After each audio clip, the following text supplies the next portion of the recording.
तो कैसे हैं आप लोग? आई होप अच्छे होंगे। देखिए क्वेश्चंस जो है ये क्वेश्चंस पढ़िए। क्वेश्चन नंबर 11 बढ़िया क्वेश्चन दे रखा है। देखिए कह रहा है कि दो कैपेसिटर हैं, ठीक है। हर एक का कैपेसिटेंस 1 माइक्रोफेराड है और ये 6 वोल्ट की बैटरी से कनेक्टेड है। शुरुआत में स्विच को क्लोज किया गया है, कुछ समय बाद स्विच को ओपन कर दिया गया और जब ओपन किया गया तो उनके बीच में, दोनों प्लेट्स के बीच में डाइलेक्ट्रिक मीडियम को भर दिया गया है। तो बताना है इन अलग अलग केसेस में क्या चार्जेस पे फर्क पड़ेगा और क्या पोटेंशियल डिफरेंस दोनों प्लेट्स के बीच का चेंज होगा। ठीक है। तो बच्चों देखो, हम लोग जो देखते हैं, सबसे पहले स्विच ओपन है। सबसे पहले क्वेश्चन में कह रहा है स्विच क्लोज्ड है। क्या है? Switch closed. स्विच क्लोज्ड है। तो सबसे पहले मैंने ये डायग्राम बना रखा है ऑलरेडी पहले से ही। तो इसमें स्विच को क्लोज किया गया है, ये क्लोज्ड है स्विच। जब स्विच क्लोज्ड है तो देखो यहाँ पर ध्यान रखो, ये पोटेंशियल होता है हाई वोल्टेज का। इधर जो ये हायर टर्मिनल दिख रहा है, ये दिखाता है इसका पोटेंशियल 6 वोल्ट है। और ये जो इसका नेगेटिव टर्मिनल दिखा रहा है, इसका वोल्टेज मान लो 0 वोल्ट है। तो देखो इनके बीच का पोटेंशियल डिफरेंस कितना हुआ? 6 वोल्ट। तो जब 6 वोल्ट है तो देखो बेटा ये भी 6 वोल्ट होगा। जब ये 6 वोल्ट है तो देखो ये भी 6 वोल्ट होगा। ठीक है, ये 6 वोल्ट है तो देखो ये भी 6 वोल्ट है। स्विच क्लोज है ना, वोल्टेज सेम होते हैं। तो जब ये 0 वोल्ट है तो देखो ये भी 0 वोल्ट होगा। तो ये 0 वोल्ट है तो देखो ये भी 0 वोल्ट होगा। अब देखो तुम यहाँ भी 6 और 0 के बीच में एक कैपेसिटर है, और देखो जो ये 6 और 0 के बीच में भी एक कैपेसिटर है। तो ये कौन सा कॉम्बिनेशन हो गया सर? ये पैरेलल कॉम्बिनेशन हो गया। कैसा हो गया? Parallel combination. कुछ इस प्रकार से बनेगा। देखो ऐसा कुछ कॉम्बिनेशन बनेगा लगभग। तो ऐसा कॉम्बिनेशन हो गया कुछ, ऐसा हो गया नहीं हो गया। और इसके पैरेलल में यहाँ पर एक बैटरी लगी हुई है मेरे भाई। क्या वोल्ट की लगी हुई है? ये 6 वोल्ट की बैटरी लगी हुई है। कुछ ऐसा कॉम्बिनेशन हो गया है ये। दोनों पे कैपेसिटर 1 माइक्रोफेराड है और देखो 1 माइक्रोफेराड है। ठीक है। तो ये जो इसके अक्रॉस वोल्टेज होंगे वो कितने होंगे सर? 6 वोल्ट ही तो होंगे, क्योंकि पैरेलल में तो वोल्टेज सेम होते हैं। 6 वोल्ट यहाँ होंगे तो 6 वोल्ट यहाँ होंगे। तो देखो सबसे पहली चीज, जब स्विच को क्लोज रखा तो इसके अक्रॉस भी वोल्टेज कितना था? 6 वोल्ट। और भाई इसके अक्रॉस भी वोल्टेज कितना था? 6 वोल्ट। सही। क्लियर है? ठीक। अब बात करते हैं चार्ज की। देखो स्विच क्लोज पे चार्ज कितना होगा? ठीक है। जब यहाँ से चार्ज निकला, ठीक है, वो चार्ज इसमें और इसमें बढ़ गया होगा, बढ़ जाएगा। और बराबर चार्ज बटेगा। क्यों? क्योंकि इसके अक्रॉस पोटेंशियल डिफरेंस भी सेम है और कैपेसिटेंस भी सेम है, तो दोनों में चार्ज बराबर बराबर बटेगा। लेकिन कितना बटेगा? कितना बटेगा स्विच क्लोज पे चार्ज? ठीक है, वो आप चाहो तो हम क्या कर सकते हैं, बेसिकली निकाल सकते हैं कितना चार्ज बटेगा। तो सबसे पहले तो एक बताओ, इनका इक्विवेलेंट कैपेसिटेंस कितना हुआ? चलो इक्विवेलेंट कैपेसिटेंस बताओ कितना होगा। सर इक्विवेलेंट कैपेसिटेंस, जब दो कैपेसिटर पैरेलल में होंगे तो उनका इक्विवेलेंट कैपेसिटेंस निकालेंगे तो कितना आएगा? 2 माइक्रोफेराड आएगा। कितना आएगा? 2। क्यों? क्योंकि पैरेलल में क्या होते हैं, जुड़ जाते हैं। ठीक है। तो क्यू बराबर निकालना है फाइनली। क्यू बराबर हो जाएगा बेटा सी इक्विवेलेंट इंटू वी। और वैसे चार्ज की जरूरत नहीं पड़ेगी तुम्हें। देखो यहाँ पे वोल्टेज भी पता हो गया और देखो कैपेसिटेंस भी पता हो गया। तो इसके अक्रॉस चार्ज निकाल सकते हो। मान लो ये चार्ज Q1 है, ये चार्ज यहाँ पे जो जा रहा है ये चार्ज Q2। देखो Q1 निकाल लो सीधे। ठीक है, इसमें सी कूलेंट की भी जरूरत नहीं पड़ेगी। ठीक है, सीधे चार्ज Q1 निकाल लो। Q1 बराबर कितना हुआ sir? C c into v. तो बेटा 6 इंटू कितना हो जाएगा? 1। इक्वल टू कितना आ जाएगा? 6 माइक्रो कूलम चार्ज आएगा। ऐसे ही Q2 चार्ज निकालोगे तो कितना आ जाएगा? 1 into 6। C into v, 6 micro coulomb charge इस पे भी आएगा। तो फॉर्मूला याद रखो, Q बराबर होता है सी वी। ठीक है। तो दोनों में चार्ज की कितना होगा सर? 6 micro coulomb. और बेटा दोनों के अक्रॉस वोल्टेज कितना होगा सर? 6 वोल्ट। तो बताओ कोई प्रॉब्लम यहाँ तक? ठीक है, कोई दिक्कत नहीं है। जब स्विच क्लोज था तो उस समय वोल्टेज सेम रहा। ठीक है। ठीक। और क्या रहा? क्योंकि दोनों पैरेलल में थे उस समय, और दोनों पे चार्ज की वैल्यू क्या रही? सेम रही। ठीक है, कितनी कितनी? 6 6 माइक्रो कूलम। ठीक है। चलो, अब स्विच को ओपन कर दिया गया। कह रहा है कि दूसरे केस में स्विच को ओपन करने के बाद दोनों प्लेट्स के बीच में डायरेक्ट मीडियम इन्होंने भर दिया। अब देखो यही फिगर मैं दोबारा से बना देता हूँ इसी को। ठीक है। तो अब आप देखेंगे ये हमारे पास, ये देखिए। ठीक। अब देखिए ये स्विच ओपन है, ये ओपन स्विच कर दिया मैंने। ठीक है ना, स्विच को ओपन कर दिया है और दो प्लेट्स के बीच में कुछ डाइलेक्ट्रिक मीडियम भर दिया है। ठीक है। देखो मैं यहाँ से मैं भर दे रहा हूँ, ये डाइलेक्ट्रिक मीडियम भर दिया है। जैसे बेटा यहाँ पे भी मैं किस डाइलेक्ट्रिक मीडियम भर दे रहा हूँ। ये डाइलेक्ट्रिक मीडियम जिसका डाइलेक्ट्रिक कांस्टेंट कितना है 3, ये भर दिया है, जिसका डाइलेक्ट्रिक कांस्टेंट कितना है 3। अब मुझे बताओ अब चार्ज कितना कितना होगा। तो अब देखो ध्यान से सुनो, सबसे पहले तो इसका कैपेसिटेंस क्या हो जाएगा, दोनों के केस में कैपेसिटेंस क्या हो जाएगा, बढ़ जाएगा। बोलो बेटा बढ़ जाएगा ना। ये यहाँ पर C1 था, C1 डैश हो जाएगा, यहाँ C2 था, C2 डैश हो जाएगा। ठीक है, कितना हो जाएगा सर, कितना हो जाएगा, ये C1 डैश कितना हो जाएगा, K टाइम C1 हो जाएगा। C2 डैश कितना हो जाएगा सर, K टाइम C2 हो जाएगा। बोलो हो जाएगा ना। तो C1 डैश कितना होगा बेटा, K की वैल्यू 3 है ये। ठीक है, C1 की वैल्यू क्वेश्चन में गिवन थी, कितनी थी 1, बेटा 1 लगा दो, कितना हो गया ये 3 माइक्रो फेराड। ठीक है, अब ऐसे ही इसकी 3 × C2 की वैल्यू भी 1 है, तो इसका कैपेसिटेंस भी कितना हो जाएगा 3 माइक्रो फेराड। दोनों का कैपेसिटेंस K टाइम्स बढ़ गया, कितना बढ़ गया, 1 से 3 हो गया। ठीक, अब तुमने जब स्विच को ओपन कर दिया तो ये बताओ, ये वोल्टेज तो 6 वोल्ट थे, इधर वोल्टेज 0 वोल्ट थे। ठीक है, यहाँ भी 0 वोल्ट रहे, यहाँ 6 वोल्ट रहे। अब देखो ये 6 वोल्ट है तो ये 6 वोल्ट नहीं होगा, क्यों, क्योंकि स्विच ओपन हो गया है। तो इसके अक्रॉस वोल्टेज का जो पोटेंशियल डिफरेंस होगा, इसके अक्रॉस, तो वोल्टेज का पोटेंशियल डिफरेंस अभी भी पोटेंशियल डिफरेंस 6 वोल्ट ही रहेगा। लेकिन इनके अक्रॉस का पोटेंशियल डिफरेंस 6 वोल्ट रहेगा क्या, नहीं रहेगा। ठीक है, इस प्लेट के अक्रॉस जो स्विच जो कैपेसिटर C2 है, इसके अक्रॉस जो पोटेंशियल डिफरेंस है अब 6 वोल्ट नहीं रहेगा। क्या रहेगा वो हम देख लेते हैं।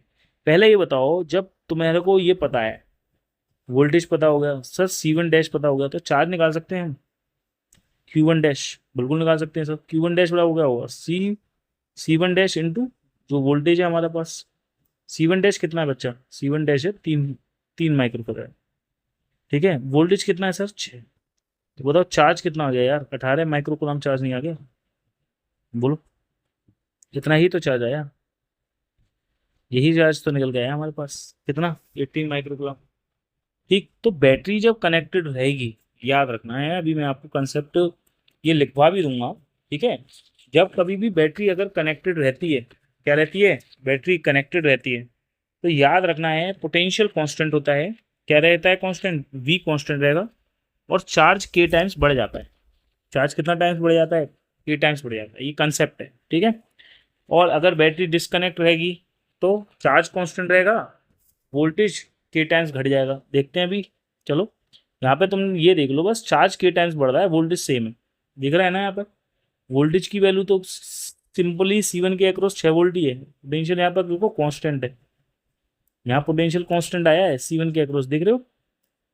ठीक है, क्लियर है, और देख रहे हो, और जो चार्ज है वो K टाइम्स इंक्रीज हो गया है, K टाइम्स क्या हो गया है, K टाइम्स इंक्रीज हो गया, यहाँ पे चार्ज K टाइम्स इंक्रीज हो गया है, ये ध्यान रखना। ठीक है, इस केस में देख लो, चार्ज K टाइम्स बढ़ गया तुम्हारा। पहले चार्ज कितना था देखो, पहले चार्ज जो था 6 था, अब K टाइम्स बढ़ गया ना, 6 6 3 18 हो गया ना, तो चार्ज K टाइम्स बढ़ गया है। पोटेंशियल अभी भी देख लो C1 के अक्रॉस 6 वोल्ट है, क्योंकि तुम देखो ना इस वाले के अक्रॉस, C1 के अक्रॉस जो है बैटरी कनेक्टेड है सीधे, C2 से बैटरी कनेक्टेड नहीं है, C2 डैश वाले से बैटरी कनेक्टेड नहीं है। तो बैटरी जब कनेक्ट नहीं होती है, जब बैटरी डिस्कनेक्टेड है C2 से, तो इस पर क्या प्रभाव पड़ेगा C2 डैश पे। तो पहले बात देखो, फॉर C2 डैश के लिए देखो, फॉर कैपेसिटर C2 डैश के लिए देखो, जो कि क्या है, बैटरी से डिस्कनेक्ट है, बैटरी से कैसा है, डिस्कनेक्ट है, बैटरी से डिस्कनेक्ट। ठीक है, और यहाँ पर आपने किसके लिए देखा था मेरे भाई, फॉर C1 डैश के लिए। ठीक है, जो क्या था, बैटरी से कनेक्टेड था, क्या था, बैटरी से कनेक्टेड। ठीक है, तो बैटरी से जब कनेक्टेड होगा तो ये ध्यान रखना, पोटेंशियल कांस्टेंट और चार्ज के टाइम्स इंक्रीज होता है। जब बैटरी से डिस्कनेक्ट होगा तब पोटेंशियल घटेगा, तो याद रखना पोटेंशियल डिक्रीज हो जाएगा K टाइम्स। ये बताता हूँ कैसे होता है, डिक्रीज हो जाता है K टाइम्स, ये याद रखना, ये कंसेप्ट है। और जो चार्ज होता है वो याद रखना कांस्टेंट रहता है, चार्ज पे कोई प्रभाव नहीं पड़ता। मैंने तुम्हें बताया था, जब मैं बैटरी से डिस्कनेक्ट कर दूंगा, मतलब पंप नहीं चलाऊंगा अगर, तो पानी टंकी में जाएगा नहीं, भले कैपेसिटी बढ़ जाएगी। देखो कैपेसिटी अभी देख रहे हो आप, कितनी बढ़ गई है इसकी कैपेसिटी, 1 से 3 हो गई है, 3 टाइम्स बढ़ गई ना यार। कैपेसिटी क्या हो गई, 3 टाइम्स हो गई। क्लियर है, क्या हुई, कैपेसिटी 3 टाइम्स हो गई। तो कैपेसिटी 3 टाइम्स होने का मतलब समझ रहे हो, कैपेसिटी बढ़ गई। मान लो टंकी कि पहले टंकी 1 लीटर की थी, 1 माइक्रोफेराड का मतलब पहले मान लो 1 लीटर की टंकी थी, अब टंकी हो गई तुम्हारी 3 लीटर की, क्योंकि तुमने डाइलेक्ट्रिक मीडियम भर दिया बीच में। इससे कैपेसिटी बढ़ गई, कितनी बढ़ गई, 1 से 3 बढ़ गई। तो 1 लीटर से पहले टंकी थी, पहले अब 3 लीटर की पानी की टंकी हो गई। अब लेकिन पंप, अब तुमने मोटर बंद कर दी, सोचो, तो भैया चार्ज तो टंकी में जाएगा नहीं, चाहे तुम कैपेसिटी कितना भी बढ़ा दो, चार्ज तो जाएगा नहीं। तो चार्ज नहीं जाएगा तो चार्ज कांस्टेंट ही रहेगा ना, चार्ज तो बदलेगा नहीं। चार्ज बदलता कब, जब तुम मोटर चलाते, पानी जाता है ना। अब जा ही नहीं रहा तो चार्ज तो नहीं बदला ना, ठीक है, तो चार्ज तो कांस्टेंट ही रहा ना मेरे भाई। तो ये बताओ, इसके अक्रॉस जो चार्ज था नया, वही चार्ज रहेगा जो था पहले चार्ज। पहला चार्ज कितना था मेरे भाई, पहला चार्ज था 6 माइक्रो कूलाम, तो अभी भी चार्ज 6 माइक्रो कूलाम ही रहेगा ना, बोलो। बिल्कुल ठीक है।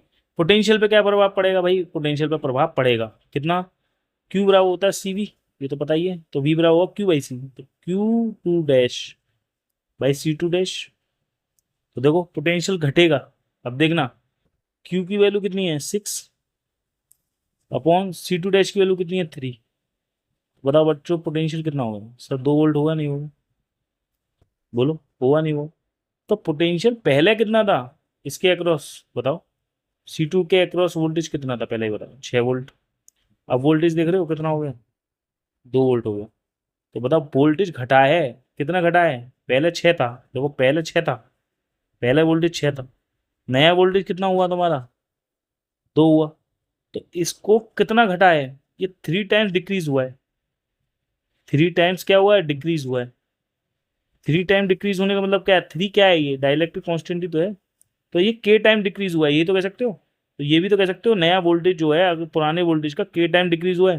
अगर पुराना वोल्टेज 6 था तो नया डाइलेक्ट्रिक मीडियम क्या था, के 3 था, तो कितना हो गया वोल्टेज, 2 वोल्ट नहीं हुआ, तो कितने टाइम डिक्रीज हो गया नया वोल्टेज, 3 टाइम डिक्रीज हुआ। ठीक है, तो ये देख रहे हो, ऐसे भी कर सकते थे, चाहो तो ऐसे भी कर सकते थे कि वोल्टेज के टाइम डिक्रीज हुआ है, कितना के डिक्रीज हुआ है, 2 वोल्ट डिक्रीज हुआ है। ठीक है बेटा, आई होप समझ में आया वो क्वेश्चन, सुन लो फिर से, ध्यान से सुनो। पहले हमने इन दोनों के अक्रॉस बैटरी कनेक्टेड थी जब स्विच क्लोज था, ठीक है, प्रॉपर सप्लाई मिल रही थी बैटरी से, इस कैपेसिटर को भी और इस कैपेसिटर को भी, दोनों के अक्रॉस पोटेंशियल डिफरेंस सेम था, ठीक है, ऐसे समझो। ठीक, अब हुआ क्या कि वोल्टेज पैरेलल में सेम होता है, तो 6 वोल्ट यहाँ भी मिला, 6 वोल्ट यहाँ भी रहा, वोल्टेज तो सेम रहा। चार्ज कितना रहेगा इसके अक्रॉस, क्यू वन बराबर सी वी से निकाल दिया, क्यू टू बराबर सी वी से निकाल दिया, सही है। अब जब उन्होंने क्या स्विच को ओपन कर दिया और दो प्लेट्स के बीच में डाइलेक्ट्रिक मीडियम भर दिया, ठीक है, तब क्या हुआ, तब ये हुआ कि इस वाले के अक्रॉस तो वोल्ट बैटरी कनेक्टेड रही, इसके अक्रॉस बैटरी कनेक्टेड नहीं रही। तो बैटरी जिससे कनेक्टेड रहेगी तो याद रखना उस समय पोटेंशियल की वैल्यू तो कांस्टेंट रहेगी और चार्ज के टाइम्स बढ़ जाएगा। कैसे, सर देखो कैपेसिटी बढ़ गई है, और कैपेसिटी कितनी बढ़ गई, के टाइम्स बढ़ गई, कि जब कैपेसिटी बढ़ गई तो पानी की टंकी पहले 1 लीटर की थी, अब पानी की टंकी 3 लीटर की हो गई। तो और बैटरी मोटर चली हुई है इस वाले से, कंटिन्यूसली इससे जुड़ी हुई है मोटर, तो पानी कंटिन्यूसली फेंकेगी, जब पानी फेंकेगी तो कैपेसिटी बढ़ेगी तो ज़्यादा चार्जेस इकट्ठा होगा ना। कितना चार्जेस इकट्ठा होगा भाई, के टाइम्स इंक्रीज होगा ना। देख रहे हो 18 हो गया, मतलब अगर देखा जाए नया वाला चार्ज के टाइम्स है पुराने वाले चार्ज से, के की वैल्यू 3 है और पुराना चार्ज कितना था बताओ यार, बताओ क्यू वन कितना था, सर क्यू वन जो था 6 था, बताओ 6 था नहीं था, तो 18 हुआ नहीं हुआ, ऐसे भी देख सकते हो। तो चार्जेस कितना टाइम्स बढ़ गया, सर के टाइम्स बढ़ गया, कितना टाइम्स बढ़ गया चार्ज, के टाइम्स बढ़ गया, सही है। तो यही तो बोला है, चार्ज के टाइम्स इंक्रीज हो जाता है। पोटेंशियल अभी भी देख लो 6 वोल्ट है, देखो अभी भी सी वन के अक्रॉस वोल्टेज 6 वोल्ट है, लेकिन हम जब इस वाले इसके लिए देखेंगे तो अभी देखेंगे कि इसके अक्रॉस तो वो यार बैटरी डिस्कनेक्टेड है ना। जब बैटरी डिस्कनेक्टेड होगी तो वोल्टेज के टाइम्स डिक्रीज होता है, के टाइम डिक्रीज होता है, लेकिन चार्ज नहीं बदलता। क्यों नहीं बदलता, बैटरी डिस्कनेक्ट कर दी तुमने, पंप चलाई नहीं, पानी जाएगा नहीं, कैपेसिटी बढ़ेगी, कैपेसिटी सी टू डैश, यहाँ पर कैपेसिटी जरूर बढ़ेगी। कैपेसिटी कितनी टाइम्स हो जाएगी भाई, के टाइम्स बढ़ जाएगी, तुम यहाँ पे निकाल ही चुके हो, देखो के टाइम्स बढ़ गई, कितनी हो गई, 1 से 3 हो गई, ठीक है। चार्ज की वैल्यू वही रही, तो वोल्टेज निकाल दिया, इससे भी निकाल सकते हो वोल्टेज, या सीधे फॉर्मूले से निकाल सकते हो कि वोल्टेज पुराने वाले वोल्टेज का के टाइम डिक्रीज हो जाता है, कितना हो जाएगा 2 वोल्ट, ऐसे भी कह सकते हो। तो ये आपको कंसेप्ट याद रखना है, ये वाला कंसेप्ट आपको मैंने ऐसे पिंक से शो कर दे रहा हूँ, ये कंसेप्ट है, ये याद रखना है। इस केस में जब बैटरी डिस्कनेक्ट होगी तो ये याद रखना है, और जब बैटरी कनेक्टेड रहेगी तो उसके लिए ये वाला कंसेप्ट याद रखना, जब बैटरी कनेक्टेड रहेगी ये वाला कंसेप्ट याद रखना। ठीक है, आई होप समझ में आया हो। Thank you.